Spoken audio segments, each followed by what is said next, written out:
নৃশংসভাবে হত্যা করা হয়। এই যে আমাদের সমাজ ব্যবস্থা, আমাদের প্রতি বছর প্রতিনিয়ত এই বাবা যদি বলবি যে বাস্তবায়ন শুধু সরকারি করবে, আমার কাছে তা মনে হয়। আমি খুব মূর্খ একজন মানুষ, আমার কাছে মনে হয় যে সমাজের নাগরিক হিসাবে আমাদের কিছু দায়িত্ব আছে। সেই সঠিক দায়িত্বগুলো যদি আমরা পালন না করি, তাহলে এক দরজা থেকে এক দরজার দূরত্ব হচ্ছে 3 ফিট। এই 3 ফিটের ভিতরে আমরা একটা শিশুকে নিরাপত্তা দিতে পারি না। নিশ্চয়ই সরকার এই 3 ফিটের নিরাপত্তার দায়িত্ব নেবেন না। সেখানে আমাদের পরিবার, এক পরিবার থেকে আরেক পরিবারের পারিবারিক সম্পর্ক, পরিচিতি এবং সৌহার্দ্যপূর্ণ সম্পর্ক যদি আমরা তৈরি না করতে পারি, তাহলে এরকম মনে হয় আরো হাজার হাজার রাবিশা বিখণ্ডিত হয়ে আমাদের রাস্তায় পড়ে থাকবে। আর এই বিশ্বাসটা তাকে খন্ড বিখণ্ডিত করবে। আমি বাবা হিসেবে আজকে একজন ধর্ষিতার বাবা হিসেবে পরিচিত। এটার দায়ভার কি আমি নেব, না সমাজ দেবে, না রাষ্ট্র নেবে? আমি জানতে চাই, আমি এটা জানতে চাই এই দায়িত্ব কে নেবে? এই দায়িত্ব কি আমারও অবহেলা, সমাজের অবহেলা, না রাষ্ট্রের অবহেলা? আমি আজকে খন্ড বিখণ্ডিত আমার শিশু সোনার টুকরের সন্তান, তার দায়িত্ব কে নেবে? আমি কি তার জন্য দায়ী, না কে দায়ী?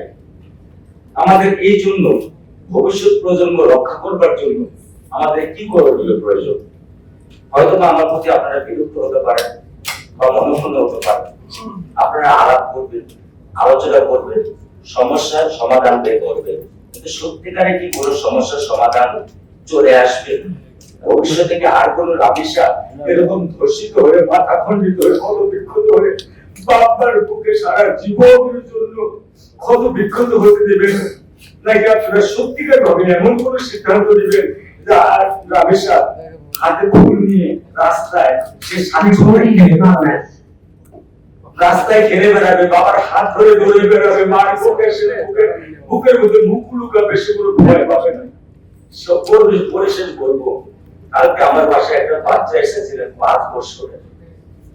একটা 5 বছরের বাচ্চা, তার বাবা আমার বাসায় তাকে দিয়ে আসতে বাধ্য করেছে, কারণ তার মেয়েটা পুরো ট্রমা হয়ে গেছে। একটা 5 বছরের মেয়ে, সে ধর্ষণ শব্দটা বলতে শিখে গেছে, কিন্তু সে ধর্ষণ কি জিনিস তা তো জানার কথা। তার একটা 5 বছরের মেয়ে আমাকে জিজ্ঞেস করতেছে, আঙ্কেল এই দরজার ভিতরে কি রাবিশা ধর্ষণ হয়েছে? আজকে তার মা তাকে ছাড়তে চায় না, আর সে তার মার আঁচল ছাড়া টয়লেটে যেতে পারে না। এই হচ্ছে আমাদের আজকে বাংলাদেশের বাচ্চাদের বর্তমান মনের অবস্থা। এই যদি আমরা বাবা মা, সমাজ, আমরা যারা বড় নীতি নির্ধারক, আমরা কি বাচ্চাদেরকে এটাই উপহার দিব? আমরা কি এই উপহার দেওয়ার জন্য আমরা শিক্ষিত জাতি? আপনারা শিক্ষিত বরণ ধরেন, আমরা তো মূর্খ, আমরা তো কিছু করতে পারি না। কিন্তু আপনারা শিক্ষিত হয়ে কি আমাদের কিছুই দিতে পারবেন না? যদি দিতে না পারেন তাহলে কি আমাদের বুক খালি করে দিতে পারবেন? আমাদের রাবিশা গলা কেটে দেয়, সে গলা কেটে কি আপনারা নির্মম ভাবে হত্যা করে দিতে পারবেন? আমাদের বুক খালি করার অধিকার আপনাদের কে দিয়েছে? একটা বাচ্চা যখন মার পেটে আসে 10 মাস, সেদিন আপনারা মার সামনে এখানে আসেন, আপনারা জানেন কতটুকু কষ্ট হয়। পাশাপাশি স্বামী হিসাবে যে বাচ্চার কষ্টে দাঁড়িয়ে তার স্বামীকেও দিতে হয়। সে 10 মাস পেটে থেকে 8 বছর পর্যন্ত মায়া, মমতা, ভালোবাসা, স্নেহ সমস্ত একটা নিষ্করা হোক, একটা কুটুকুটি হোক, সমস্ত কিছু নিগড়িয়ে দিয়ে একটা সন্তানকে বাবা মা মানুষ করার চেষ্টা করে।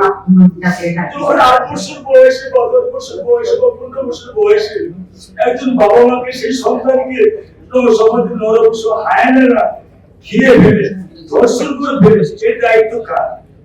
এই দায়িত্ব কে নেবে? আমরা সাধারণ জনগণ, সমাজ, রাষ্ট্র, না অতি শিক্ষিত যারা আপনারা আছেন এই যে ভুলটিপি করছেন?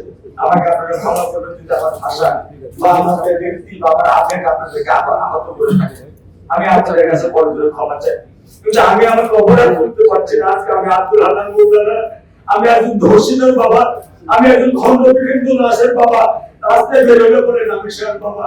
আমি তো রাবিশার বাবা হয়ে থাকতে চাই না, একজন ধর্ষিতার বাবা হয়ে থাকতে চাই না। আমি তো আব্দুল হান্নান মোল্লা হয়ে রাবিশার গর্বিত পিতা হয়ে থাকতে চেয়েছি। আপনারা আমাকে সেই নাম ফিরিয়ে দেন, আমাকে সেই নাম প্লিজ ফিরিয়ে দেন আপনারা আমাকে। আমি আপনাদের কাছে করজোরে আপনাদের কাছে বিনীত করে আমাকে সেই নামের সাথে ফিরিয়ে দেন, পারবেন? যদি না পারেন তাহলে আপনারা কি দিতে পারবেন? এমন একটা অন্তত সমাজ ব্যবস্থা দেন যে ব্যবস্থা আর কোনোদিন রামেশ্বর বাবা মাদের বুক খালি হবে না, আর কোনো বাবা মা সারা জীবনের জন্য কান্নার পথ খোলা থাকবে না, সারা জীবন তারা জীবনের সৎ আল্লাহ চিন্তা লাশ হয়ে থাকবে। আমার স্ত্রী আজকে তো আমার মধ্যে আছে, আজকে 13 দিন, সে কি বলে, কোথায় যায়, কিভাবে যায়, তাকে প্রতিনিয়ত আমাকে টেক কেয়ার করতে হবে।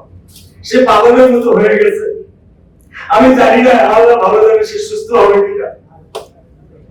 আমার আরেকটা বাচ্চা আছে, আমি এখন তাকে নিয়েও খুব ভয়ে ভিতর, আমি শঙ্কিত। আমি আর বেশি কিছু বলতে চাচ্ছি না, বলতে পারছি না। আপনারা আমাকে দোয়া করবেন যে আমি আমার মনকে শান্ত করতে পারি, আমার পরিবারের জন্য দোয়া করবেন। আসসালামু আলাইকুম।